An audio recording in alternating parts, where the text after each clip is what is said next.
선교는 적어도 이런 핵심적인 목표를 모든 민족을 복음화하고 그래서 그분들이 하나님께 영광을 돌리도록 하는 모든 활동이다. 이렇게 정의를 할 수 있겠습니다. 그래서 국내에서도 하고 해외에서도 하고 동일 문화권에서도 하고 타문화권에서도 하고 그 다음에 언어로도 하고 다양한 봉사를 통해서도 하고 이 모든 걸 다 합해서 하나님께 영광 돌리는 사람을 만드는 것 이것이 선교다 그렇게 보겠습니다.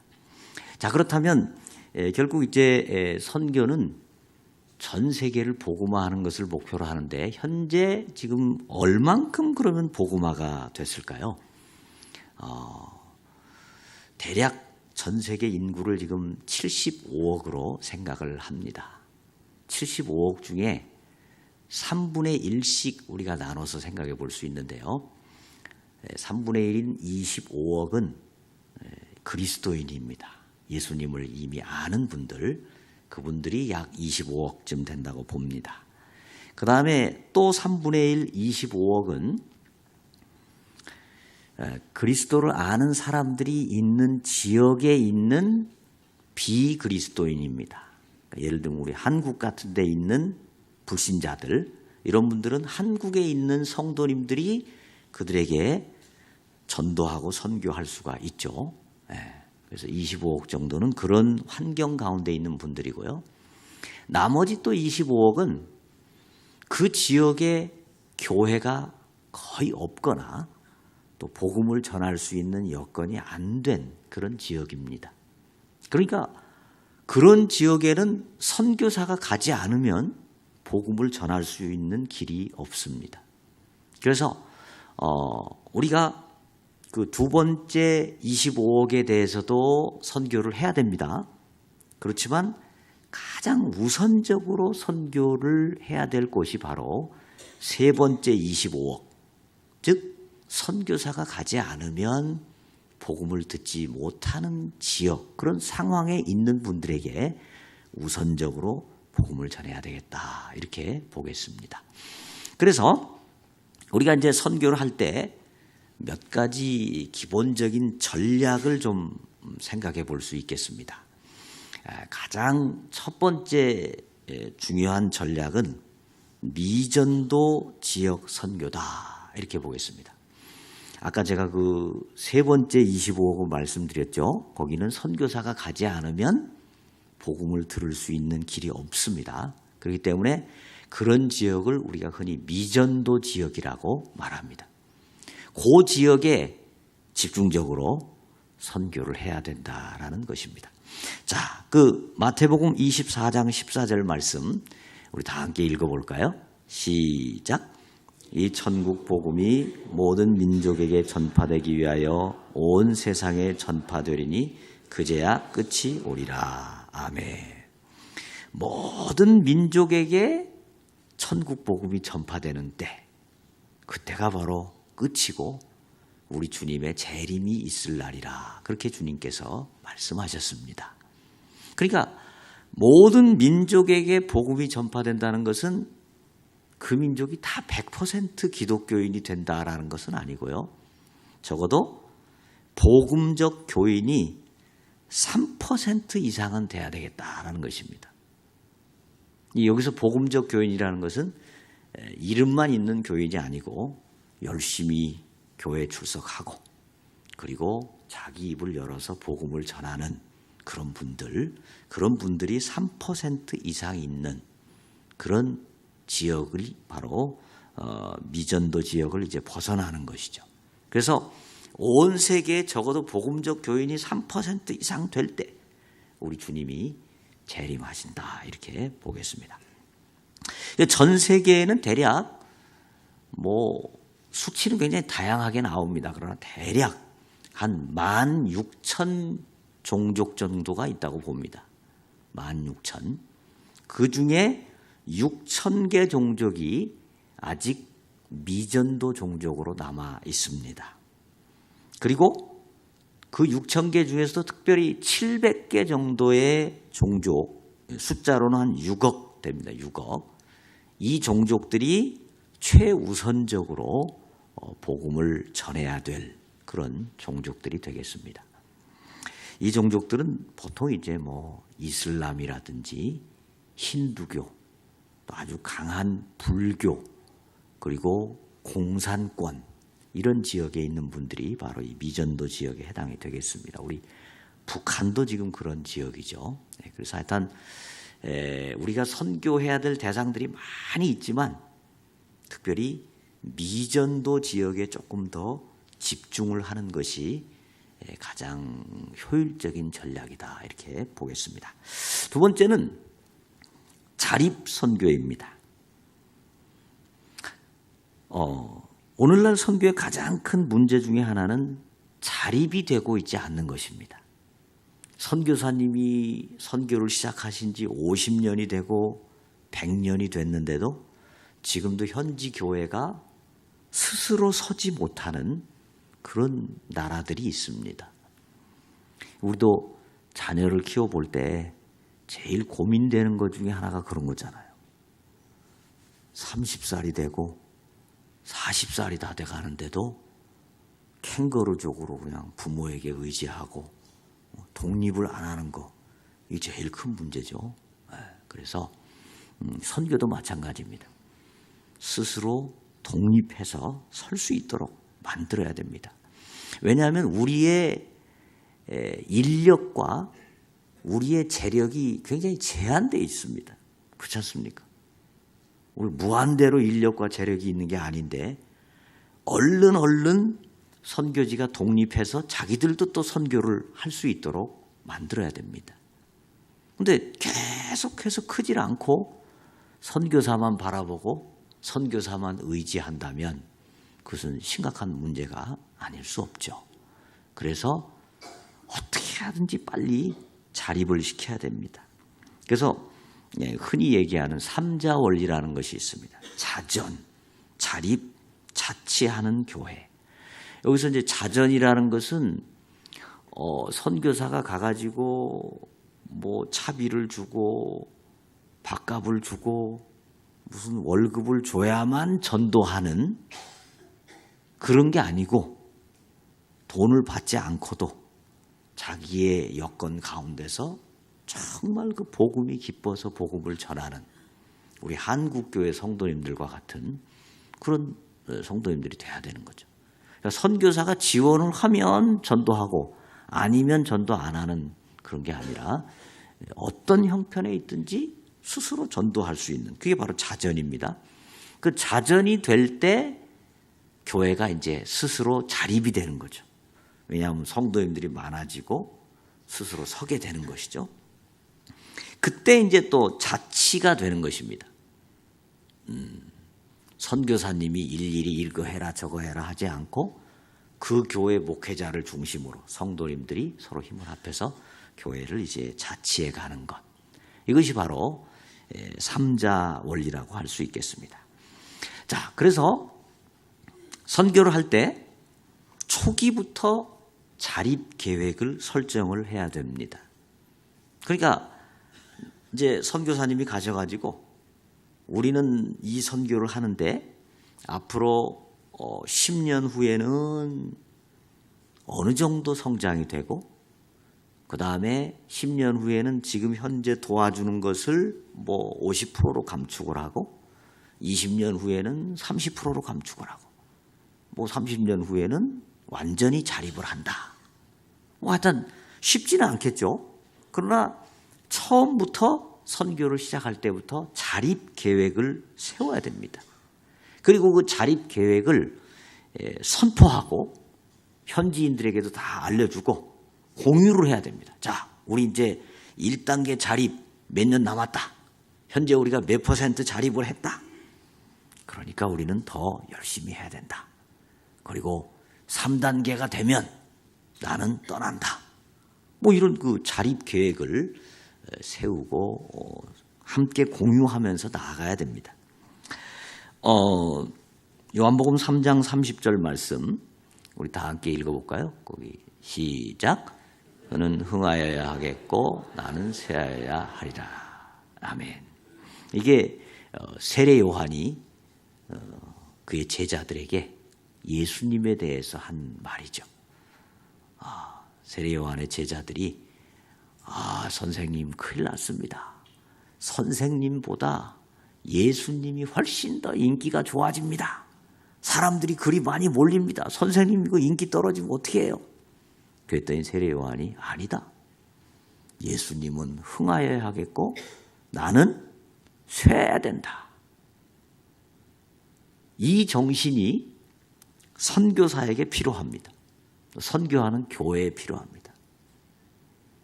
그러니까 선교사는 가서 현지인들을 위해서 세례 요한처럼 기초를 닦고 헌신하다가 무대 뒤로 사라지는 겁니다. 그리고 현지인을 세워주는 겁니다. 현지인이 스스로 할 수 있도록 현지인을 높여주고 현지인을 세워주고 그래서 현지인이 자립하는 상황이 될 때 선교사는 무대 뒤로 사라지는 겁니다. 근데 이게 생각처럼 그렇게 쉽지가 않습니다.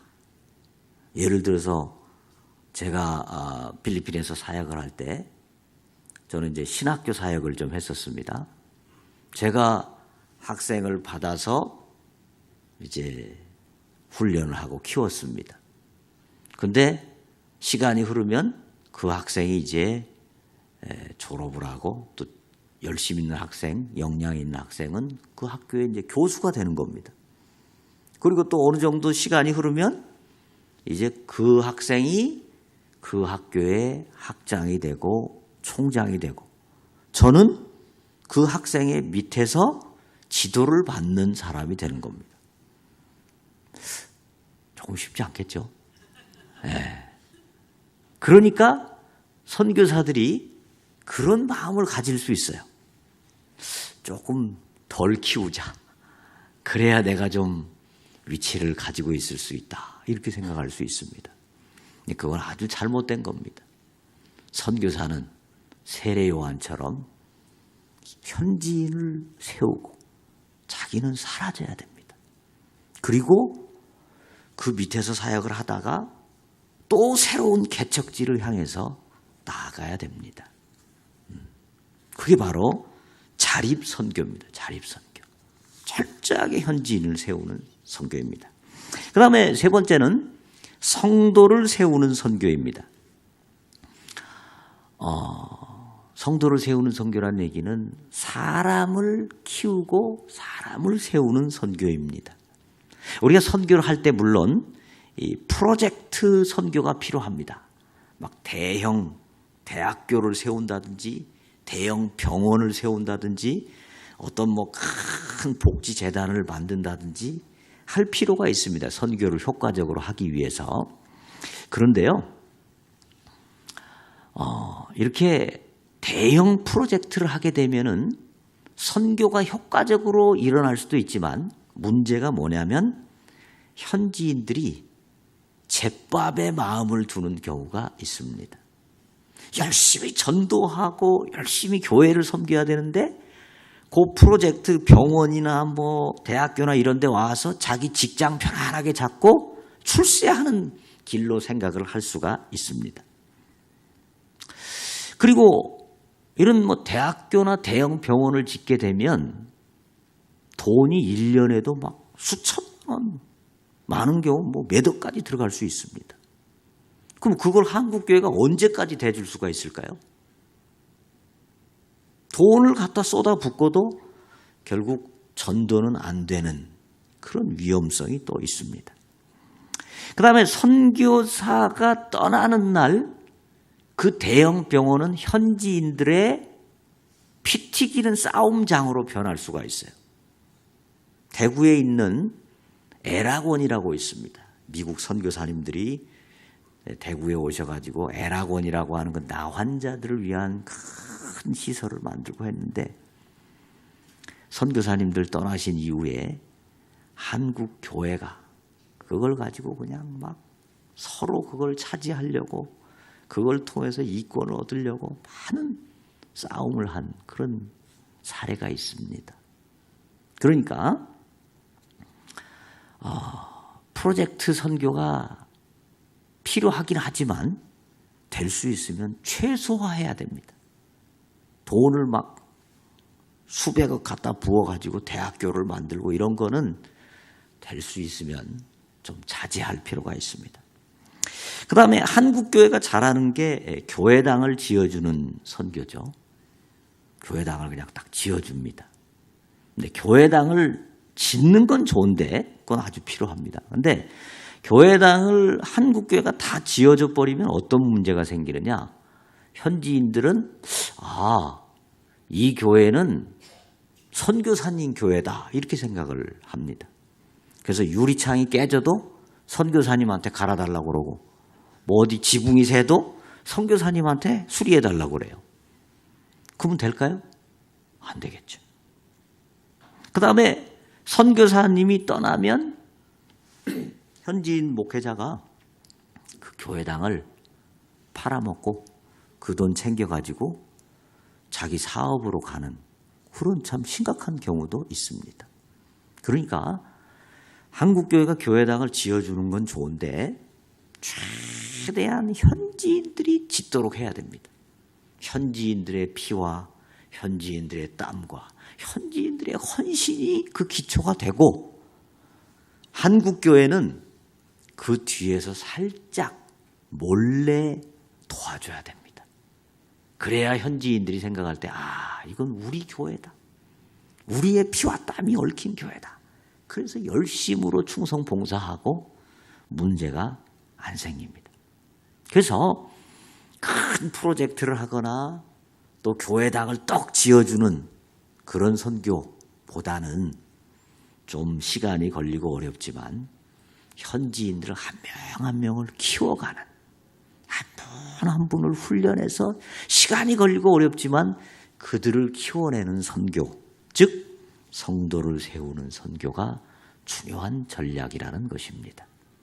자, 이제 뭐 이런 전략들은 우리 성도님들이 직접 하시는 건 아니기 때문에 이제 큰 방향만 제가 말씀을 드리고요. 성도님들이 직접 선교에 참여하실 수 있는 방안들을 제가 몇 가지로 좀 말씀을 드리겠습니다. 이거는 이런 방안들이 있다는 거지 꼭 이렇게만 해야 된다는 건 아닙니다. 이런 방안도 있다. 참고를 하시고 이런 방향의 선교를 이제 또 수행하시려면 기본적으로 담임 목사님과 또 당회에서 어떤 큰 결정을 하시고 그 다음에 그 지도하에 이제 이런 선교들을 해 나가야 됩니다. 그냥 막 자체적으로 그냥 이렇게 하면 선교에 혼선이 생기기 때문에 담임 목사님의 목회 계획이 딱 세워지고 그 가운데서 할 수 있도록 하면 좋을 것 같습니다. 자, 자치기관들이 선교를 좀 더 적극적으로 할 수 있습니다. 예를 들면 남선교회, 여전도회, 뭐 각 여전도회도 좋고 여전도회 연합회도 좋고 이제 선교지와 선교사님 한 분을 선정을 할 수 있습니다. 뭐 남전도회 같으면 뭐 어느 시골에 있는 어느 교회를 또 선정할 수도 있겠죠. 그래서 그분들을 위해서 기도하는 겁니다. 여전도회가 모였을 때 뭐 다른 얘기도 할 수 있지만 그 여전도회가 선정한 그 선교사님, 그 선교 편지가 있잖아요. 그 선교 편지를 함께 읽고 그 기도 제목을 함께 읽고 함께 기도를 하는 거죠. 그리고 또 여건이 된다면 조금씩 헌금을 내서 그 선교사님께 또 좀 보내드릴 수도 있을 것입니다. 그 다음에 이제 크리스마스 같은 때는 한번 조그마한 선물 상자를 한번 만듭니다. 저도 선교지에 있을 때 저를 후원해 주셨던 교회에서 크리스마스 때는 이렇게 선물 상자를 하나 보내주셨습니다. 그 안에는 뭐 우리 딸아이들을 위한 머리핀도 있고 무슨 뭐 문방구 색연필도 있고 그 다음에 뭐 책도 좀 있고 뭐 하여튼 이런 인형도 있고 뭐 조그마한 상자인데 그 상자를 받는 날 우리 가족은 얼마나 행복했는지 모릅니다. 한국 제품들이 또 얼마나 이쁘고 좋습니까? 딱 받아들면 막 우리 아이들이 그렇게 행복해했습니다. 그리고 조그마한 거 하나 선교사님에게 큰 힘이 되죠. 그 다음에 이제 선교사님이 고국에를 방문을 했을 때 같이 교제도 하고 함께 좀 특강도 듣기도 하고 또 설교를 말씀을 듣기도 하고 그 다음에 이제 교회의 큰 계획 아래 선교지를 한번 방문할 수도 있겠죠. 그동안에 오랜 동안 교제를 해왔고 기도 제목을 나누고 기도를 했으니까 어느 날 이제 한번 그 선교지를 방문해서 보면 훨씬 더 실감이 나고 기도가 더 간절해지겠죠. 그래서 그런 어떤 그 자치기관들의 선교가 가능할 수 있습니다. 그 다음에 이제 청년 혹은 시니어 실버 선교가 있습니다. 적어도 우리가 일생을 살면서 우리 일생 중에 1년 혹은 좀 그 이상 그건 우리가 한번 선교지에서 보낼 수 있다면 그것도 참 큰 축복이죠. 요즘 뭐 그런 거 많이 하잖아요. 제주 한 달 살기. 제주도에 가서 한 달 살아본다고 그러죠. 그런 것도 좋지만 선교지에 가서 1년을 한번 사역을 해보는 것입니다. 여러분이 잘 아시는 몰몬교 같은 경우에 그 이단입니다마는 청년들이 꼭 일생에 1년을 헌신하죠. 그래서 한국이라든지 뭐 이런 데 나와가지고 나름대로 이제 선교 활동을 합니다. 그리고 이런 경우에는 본인 자신의 신앙에도 굉장히 큰 도움이 되고 또 교회적으로도 교회에서 1년 동안 선교지에 가신 분들이 계시면 얼마나 기도가 되겠습니까? 또 그 소식들을 들으면서 선교지 상황도 알게 되고 그러니까 본인과 교회가 다 선교의 어떤 역동성이 생겨나게 됩니다. 자, 특별히 시니어 선교 이거는 상당히 의미가 있습니다. 이 시니어는 우리로 얘기하면 뭐 한 55세 또는 60세 그래서 이제 직장을 다 다니고 은퇴하신 분들 있죠. 은퇴하신 분들은 어느 정도 재정적으로 좀 갖추어 주신 분들이 있지 않습니까? 뭐 연금이 나온다든지. 그래서 직접 내가 돈을 안 벌어도 내 생활비 정도는 된다라고 하는 분들은 선교지에 가셔가지고 1년 정도 선교사님을 도와드리면서 함께 전도도 하는 것 좋죠. 이분들은 일반적인 선교사님보다 더 유리할 수 있습니다. 일반적인 선교사님들은 자녀를 교육해야 되기 때문에 어떤 뭐 오지로 들어간다든지 하는 데는 한계가 있죠. 자녀 교육시킨다고 굉장히 바쁩니다. 그런데 시니어들은 자녀들 다 키웠고 이제 독립했으니까 두 분만 딱 가서 선교하니까 훨씬 더 효율적으로 선교할 수 있습니다. 그 다음에 우리 대한민국은 1950년에서 50년에 이 세계에서 제일 가난한 나라였는데 지금 2017년에 뭐 세계 10대 무역 대국에 올라갈 정도로 비약적인 발전을 한 나라죠. 그러다 보니까 아주 어려운 생활부터 상당히 수준 높은 생활까지를 다 경험해 봤습니다. 우리 시니어들은 굉장히 다양한 경험을 가지고 있습니다. 누가 농담으로 그러더라고요. 우리 대한민국의 어른들은 산전, 수전, 공중전, 그 다음에 해물파전까지 다 경험했다. 에? 보통 경험을 가진 분들이 아니에요. 이런 분들은 선교지에 가면 벌써 딱 삶을 보는 눈이 있기 때문에 굉장한 지혜와 노하우를 현지인들에게 전수할 수 있습니다. 그래서 시니어 선교사님들이 가시게 되면 정말 선교에 큰 도움이 됩니다. 그래서 예를 들어서 한 10분 정도가 1년씩 간다. 그러면 선교지에는 10년 동안 선교 자원이 생기는 거죠. 그래서 시니어 선교도 우리가 잘 생각해 볼 필요가 있습니다. 그래서 이제 단기 선교에 대해서 조금 말씀을 드리겠습니다. 단기 선교, 흔히 뭐 비전 트립이라고도 하죠. 청년들이나 뭐 자치기관이나 연합기관이나 교회 전체 갈 수가 있습니다. 단기 선교의 단점도 있습니다. 뭐 잘못 준비하면 돈은 많이 썼는데 크게 얻는 것이 없는 그런 경우도 있을 수 있습니다만 단기 선교 상당히 유익이 많습니다. 그 유익은 첫째, 현지 교회에 큰 힘을 줍니다. 현지 교회가 굉장히 어려운 교회들이 많은데 한국에서부터 비행기를 타고 차 타고 뭐 배 타고 막 그 사람들이 수십 명이 와서 같이 이렇게 며칠씩 지내는 걸 보면 현지의 그 예수님 안 믿는 사람들이 볼 때 굉장히 부러워집니다. 야, 한국이란 나라. 우리는 지금 한국이 이 안에 있으니까 별론 줄 압니다만 사실 동남아나 이런 선교지 가면 한국이 이제 대단한 나라입니다. 굉장히 존경받는 나라입니다. 네.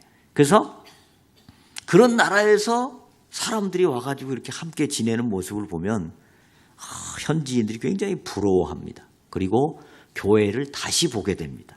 그리고 교회에 좀 나오고 싶은 그런 동기가 부여됩니다. 현지 교회 성도님들에게 힘이 되는 건 뭐 말할 것도 없고요. 그 다음에 현지 선교사님에게 또 큰 도움이 됩니다. 선교사님이 늘 좀 외로운 영적 전투, 참 말할 수 없는 문화 충격 속에서 살아가다가 한국에서 성도님들이 오셔가지고 맛있는 삼양라면도 끓여주고 막 이러면 얼마나 힘이 되는지 모릅니다.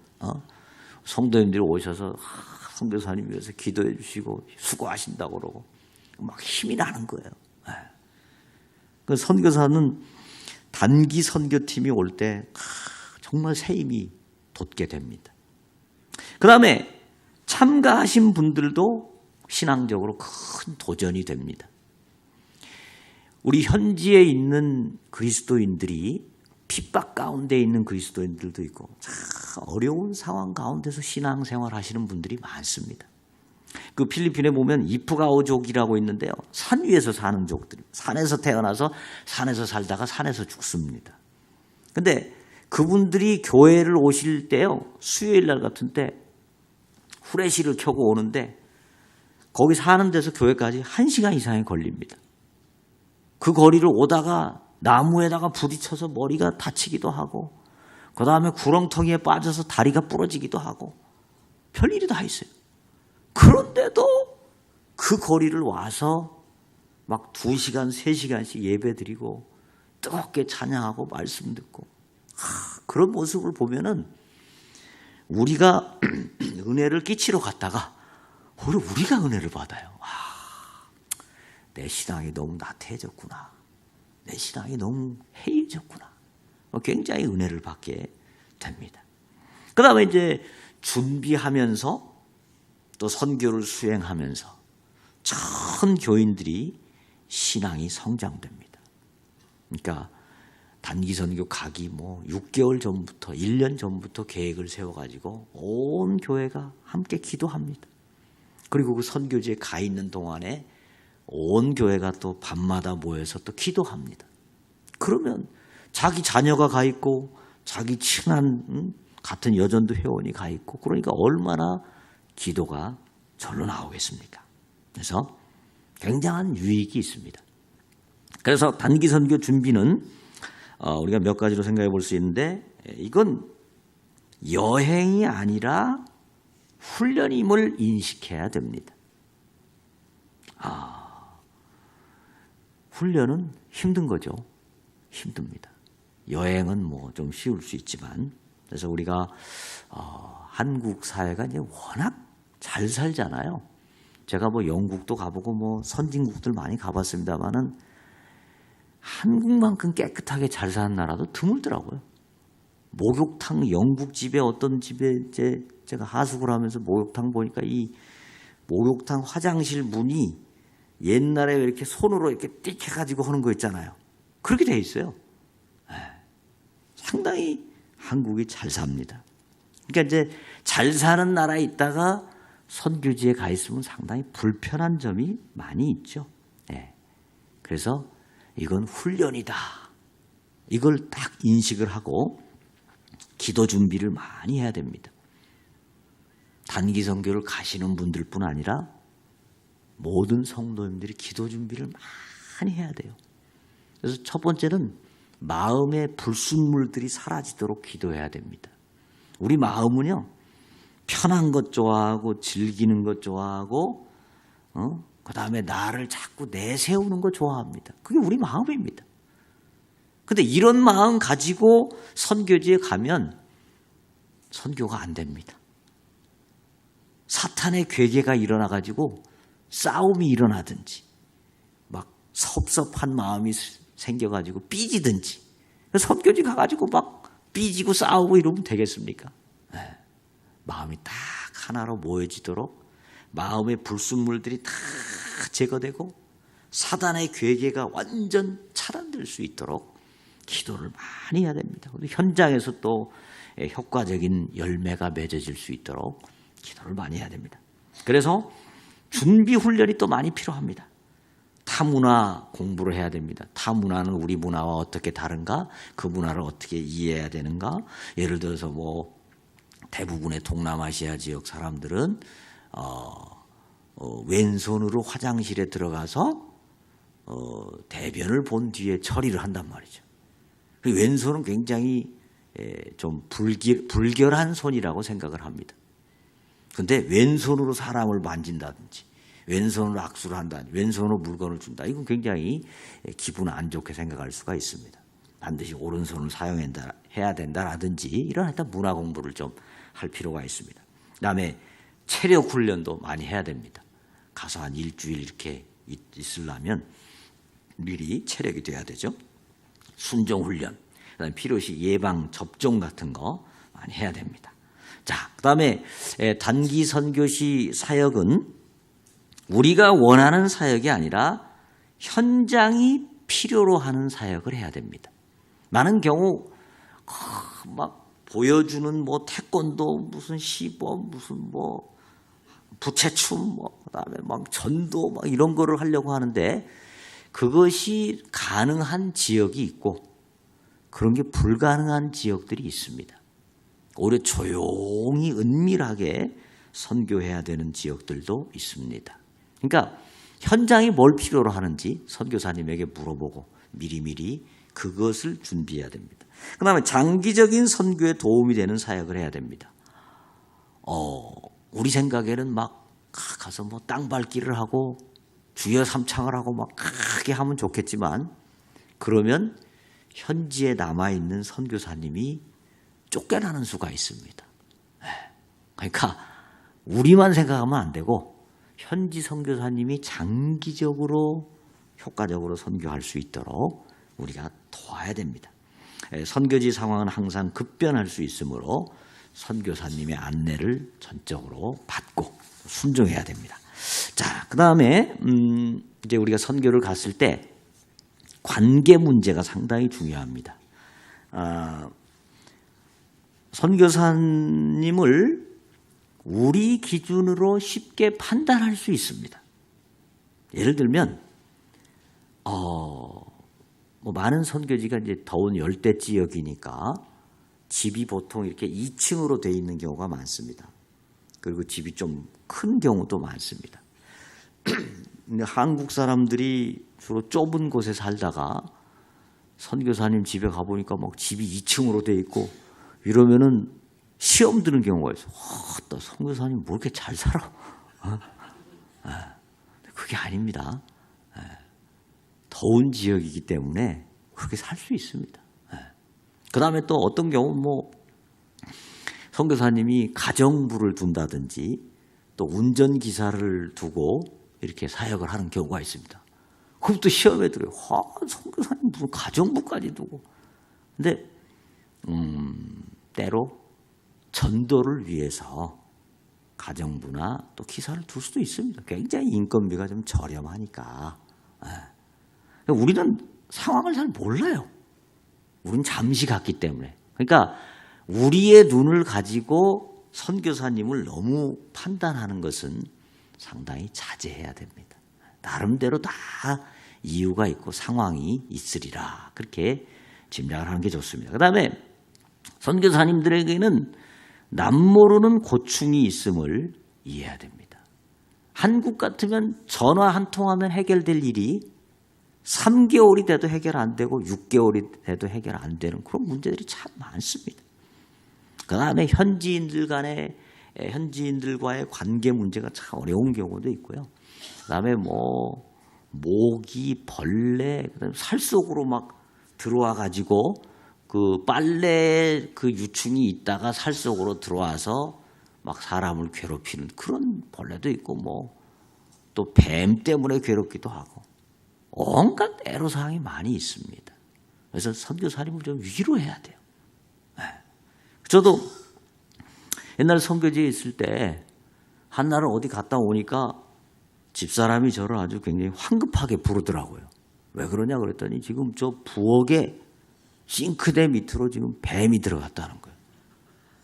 근데 제가 뱀을 작게 생겼습니까? 못 작게 생겼습니까? 그거 잡아본 일도 없고, 예. 그 이거 어떻게 하면 좋겠나? 부엌을 딱 보니까 마침 그 F킬라가 거기 있더라고요.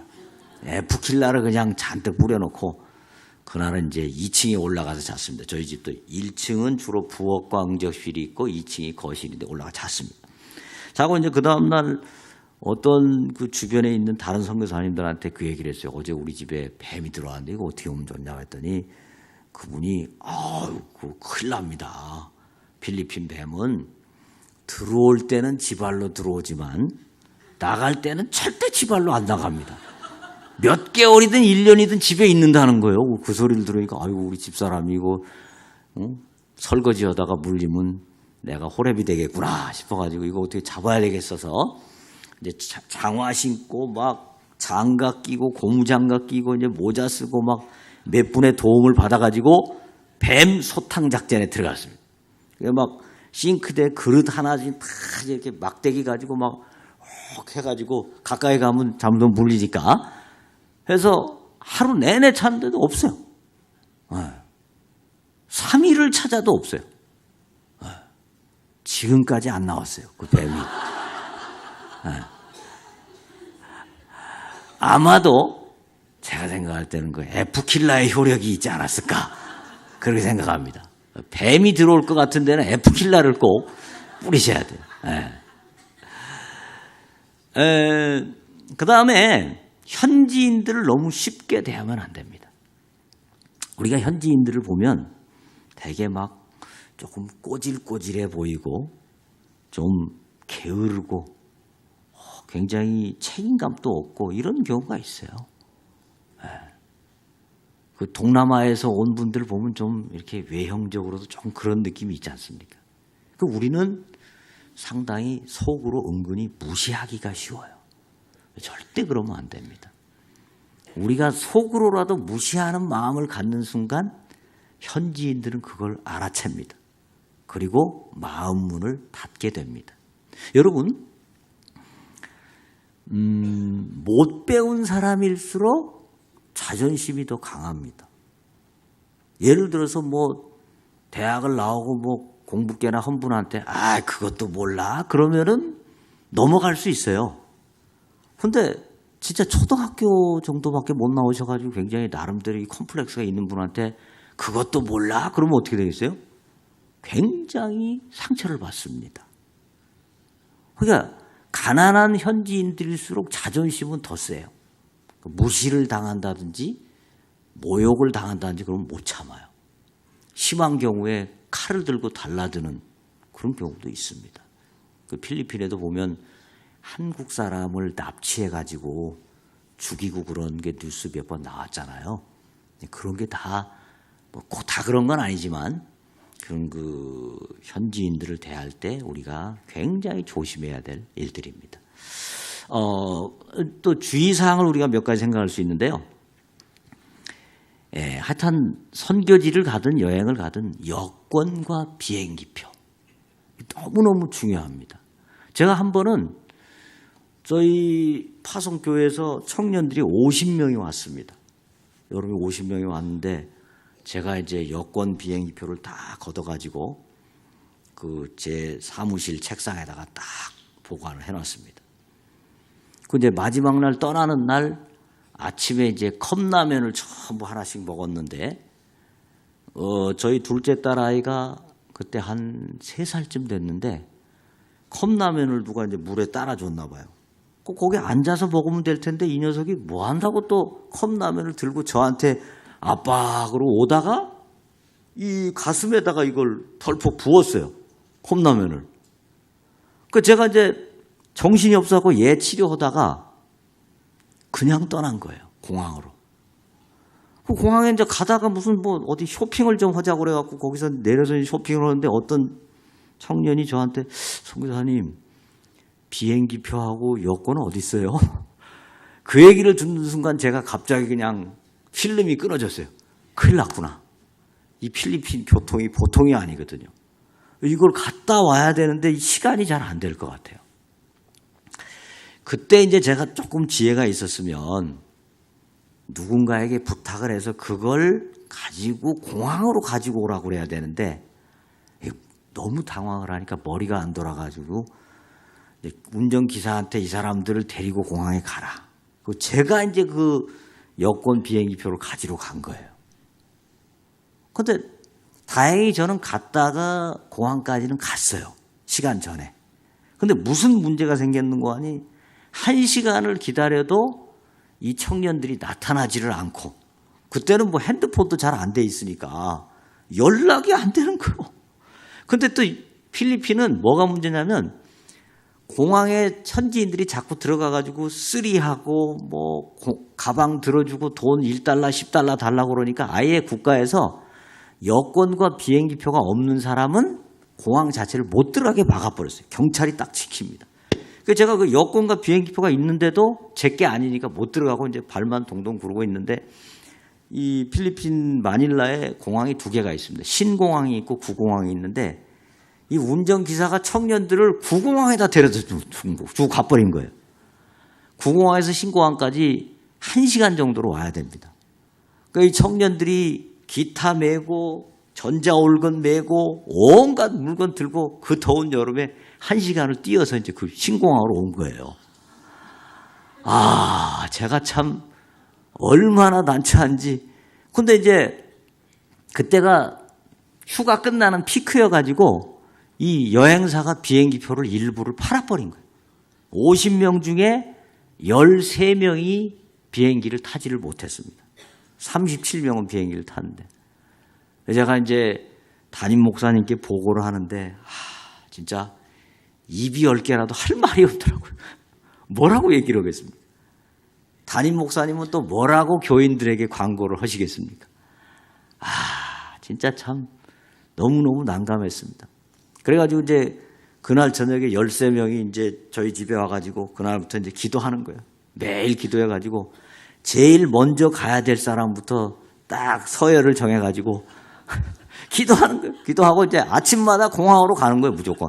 공항에서 대기하고 있다가 3명, 그럼 3명 가고, 5명 자리 나면 5명 가고, 안 된 사람 집에 와서 또 기도하고. 예. 진짜 그 세월을 한 며칠 했어요, 며칠. 그래서 제가 그때 아주 그냥 뼛속 깊이 새긴 거, 여권과 비행기표는 생명보다 중요하다. 예. 여권 비행기표는 절대 잊어버려. 하여튼 본인이 간수하는 게 나아요, 본인이. 확실하게. 예. 그 다음에 한국 사람들이 좋아하는 게 선물을 나누어 주는 겁니다. 선물을 많이 준비해가지고, 한국 선물이 워낙 좋으니까 뭐 문방구라든지 뭐 이런 거. 근데 선물은 될 수 있으면 한국 거를 가지고 가다가 보면 또 관세를 물리는 경우가 있습니다. 관세가 세금을 많이 맞아요. 그러니까 가능하면 현지에 가셔서 사셔도 돼요. 현지 것도 좋습니다, 요새는. 현지 걸 사시고, 그 다음에 선교팀이 직접 나눠주면 아이들이 그걸 받고 뒷문으로 나갔다가 또 다시 들어와서 받고, 하루 종일 나눠줘도 다 못 나눠줘요. 그 잘못하면 대판 싸움이 일어납니다. 받은 애, 못 받은 애, 막. 절대 그렇게 하시면 안 되고, 반드시 선교사님이 줄 수 있도록. 그 다음에 정 주려면 한 명씩 불러내가지고 딱 주고 앉혀놓고 이렇게 해야 됩니다. 하여튼 지혜로운 거는 선교사님이 주도록 그렇게 해야 됩니다. 그 다음에 현지에 가시면 절대 길에서 파는 청량 음료라든지 이런 거를 드시면 안 됩니다. 그거 잘못 먹으면은 이질 설사에 걸려가지고 완전 응급실에 가시든지 그대로 오시든지 선교가 안 돼요. 절대 음식은 익히고 끓인 것만 드시고 물도 반드시 미네랄 그 생수 파는 거 이런 것만 드시든지 하여튼 물을 조심해야 됩니다. 물을. 그다음에 예절을 잘 갖추셔야 되고 복장 같은 것도 너무 뭐 짧은 바지라든지 뭐 이렇게 민 소매라든지 이런 거는 절대 금물입니다. 그다음에 이제 한국 분들이 가시게 되면 현지인들을 보면 너무너무 이뻐요. 그래서 막 한국 사람들 특히 뭐 주는 거 좋아하잖아요. 그래가지고 막 이런 얘기를 하는 분들이 있어요. 자, 우리 계속해서 편지나 이메일로 교류하자. 그 다음에 귀국 후에 내가 어떤 물건을 보내주겠다. 그 다음에 너 졸업할 때까지 내가 장학금을 대주겠다. 그 다음에 이 사역을 위해서 내가 한국 가면 후원자를 찾아주겠다. 그 다음에 너를 한국에 내가 초청하겠다. 그 다음에 건물을 지어주겠다.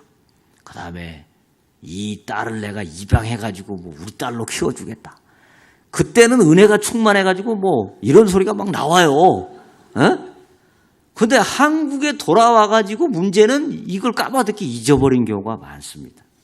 실제 잘 그렇게 안 하고요. 그러면은 현지인들은 엄청나게 상처를 받게 됩니다.